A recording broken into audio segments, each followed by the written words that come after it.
Buenas tardes, queridos amigos. Estoy en Granada. Es la ciudad donde pasé 4 o 5 años de mi vida incluso, donde estudié el doctorado y he tenido que cambiar mi ruta para pasar por aquí, aunque sea unas horitas, y dar una vuelta por los sitios que me gustan tanto. Soy Olga Tarnowska y este es mi blog sobre la guerra de Rusia contra Ucrania, que hoy se hace desde Granada. Bueno, tenemos una situación en el frente. Va a ser breve, por supuesto, porque estoy en la calle. Hablando del frente, tenemos que decir que Rusia durante los últimos meses ha intentado preparar una plataforma para empezar la ofensiva de primavera-verano. Vale, estamos hablando de las regiones de Zaporizhia, Gulaipole y, por supuesto, seguir lo de Donetsk. Y curiosamente, varios factores se han juntado y al final el mes de enero ha sido un mes así de ralentización de la ofensiva rusa, y el mes de febrero, como sabemos, ya ha sido, y marzo, cuando Ucrania hace sus pequeños contraataques y recupera algunos territorios que o eran ocupados por los rusos o estaban en discusión, porque hay mucha franja de este frente que no se puede decir que lo tiene Ucrania o Rusia. Entonces, ¿qué es lo característico de esta situación? Primero, Rusia sufre bajas récord. Estamos hablando que siempre en una guerra la relación entre los heridos y los muertos ha sido... o sea, son un muerto, 3 heridos, pongámonos, o incluso un muerto, 4 o 5 heridos cuando tratamos de los países más civilizados. Pero Rusia ha conseguido en los últimos meses que esta proporción sea 60 o 65% de los muertos y 35 o 40 de los heridos. O sea, están literalmente quemando a su gente. Y esto... Claro, esto supone que van a necesitar más gente para la ofensiva, porque quieren hacer esa ofensiva, ¿no? Porque van intentando crear reservas, pero no consiguen por la cantidad de bajas. Pero todavía tienen maquinaria para, no es mucha, ¿no? Maquinaria bélica para poder hacer el último intento, porque ya para el año 27 es muy probable que Rusia simplemente no va a tener con qué avanzar. O sea, ni artillería ni maquinaria bélica, y ya están quemando su infantería. Entonces, esto es lo que pasa en el frente y es una situación, digamos, bastante alentadora. Ojalá sepamos aprovechar estas fallas rusas. Mientras tanto, siguen los ataques masivos a Ucrania. Estamos hablando del ataque a Kiev y otras regiones del sábado, ¿no? 430 drones, de los que hemos derribado 402, y 668 misiles. Son muchos misiles, gente. Y lo destacado es que todos los misiles de crucero han sido derribados. Estamos hablando de 25 misiles de calibre y 24 misiles X-101. Pero los misiles Zircon han sido derribados 1 de 2, Iskander-M balísticos 7 de 13 y misiles guiados 1 de 4. Así que esto fue un ataque más dramático, digamos. Hay como 4 muertos y 20 personas más o menos en diferentes regiones heridas.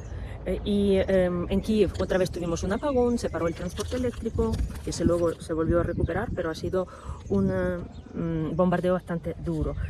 En los otros días Rusia ataca las ciudades de Zaporizhia, varios residenciales, 18 heridos, un muerto. Ataca trenes en las regiones fronterizas con drones, una ambulancia en Kharkiv matando a 2 médicos y otro ataque en Zaporizhia hoy ya con un muerto y 5 heridos, aparte de los ataques a Kharkiv, Dnipro, Gerson y Zaporizhia. Así que este es lo que ellos nos han hecho, digamos, pero Ucrania también sigue su lucha, ¿no? Y nuestra lucha principal son las refinerías rusas. Estamos hablando de día 14, la refinería de Afipe en Krasnodar, esa ya, y Puerto de Kavkaz. En Taliati, por segunda vez fue impactada la fábrica de productos químicos a nitrógeno, y que fue atacada 3 días antes. También se confirma el ataque del aeródromo Maikop. Y 2 barcos militares rusos han sido alcanzados en el estrecho de Kerch. Como sabéis, el puente de Kerch no se usa mucho como logísticamente, ¿no? Entonces Rusia utiliza los barcos militares o los ferries para todo lo que es el traslado logístico, ¿no? Y por eso son objetivos legítimos militares.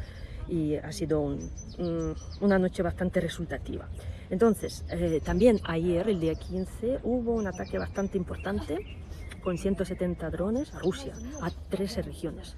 Así que se ardió un depósito de petróleo en la ciudad de Tijoretsk, Krasnodar, que también había sido impactado antes, y otras 13 regiones como Belgrado, Volgogrado y otras regiones, incluso Moscú. Dicen que el Moscú entre ayer y hoy ha sufrido los mayores ataques con drones. Estamos hablando de 200 a 250 drones que han sido derribados en los accesos de Moscú.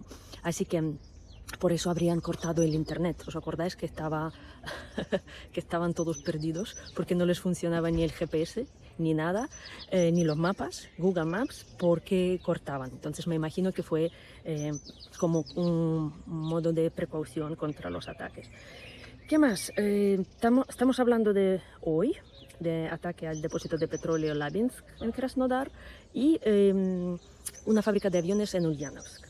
Así que estos son los objetivos impactados y un poquito, vamos a hablar, solo un poquito, de lo que es la situación política alrededor de esta guerra. Estamos hablando de que Trump está presionando a todos los países de la OTAN a ayudarle en la operación contra Irán. Pues hace un chantaje puro.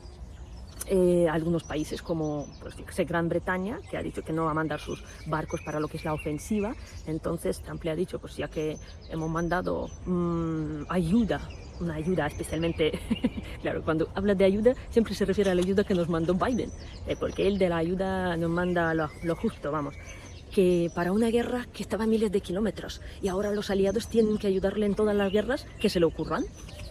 Vale, entonces, por un lado, claro, es una situación complicada y a nivel político también para todos los países involucrados y para Trump, que está viviendo en la realidad paralela, pues mucho más, ¿no? Porque no se esperaba que la resistencia del Estado Islámico, de los guardianes de revolución, iba a ser tan eficiente dentro de las posibilidades, ¿no? Porque él ya está dando premios por las cabezas de los líderes, de los guardianes de la revolución y algunos líderes políticos iraníes. Entonces, por la información para pues, liquidarlos. Y también se habla de que el líder espiritual recién elegido Mojtaba Khamenei fue trasladado a Moscú, donde fue operado y está ahora en recuperación. Es un rumor, no sabemos si es verdad. Dicen que probablemente los iraníes no se fiarían tanto de los rusos como para mandar a su líder ahí por las buenas, porque de Putin se puede esperar de todo, aunque él esté muy interesado en seguir este conflicto porque le beneficia con los precios de petróleo, pero como siempre ha traicionado a todos sus aliados, pues también podría buscarse alguna ventaja entregando al malherido Khamenei a su amiguito Trump. Vale, entonces, ¿qué tenemos? Tenemos una cosa curiosa. Israel ha dicho que está interesado en la colaboración con Ucrania en lo que es la compra de drones.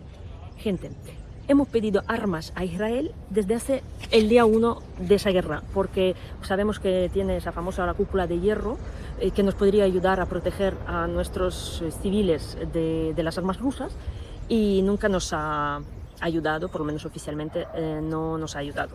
Sé que hay algún tipo de colaboración a nivel de alarmes y tal, pero no es nada oficial y no es nada sustancial. Y entonces ahora sí que tienen interés, igual que Japón. Japón también está interesado en comprar nuestros drones o por lo menos hacer algún tipo de colaboración, y este sí que es buena señal porque Japón ya cambia su constitución y parece que sí que podrá vendernos armas letales, cosa que antes estaba prohibida. Todavía no lo han votado en el Parlamento, pero ya está el borrador hecho. Así que creo que son probablemente sí, todas las noticias de las que yo quería hablaros hoy desde este sitio tan bonito, pero ya estoy volviéndome a a mi lugar de la residencia provisional. Pues os pido un like, una suscripción y venceremos.